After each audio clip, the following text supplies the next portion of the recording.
আসসালামু আলাইকুম। বাংলাদেশি নাকি?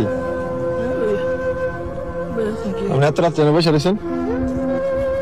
এই তো থাকা জায়গা নাই, থাকা জায়গা নাই। আজকে অনেকদিন হয়েছে বাইরে বাইরে ঘুরতেছি।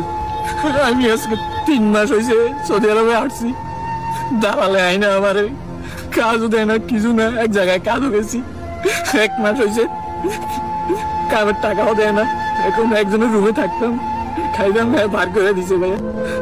এতদিন আমি রিয়াতে ছিলাম, এখন চলে আসছি এখানে। আগামা টাকা মাসে নাকি? আকামা দেয় নাই, দালালে বলছে 3 মাস পরে আকামা দিব। 3 মাস পার হয়ে গেছে, এখনো আকামা দিছে না। তো খাওয়া দাওয়া করছেন রাত্রে? না ভাইয়া, এই দেখো আমার কাছে 5টা টাকা ছিল।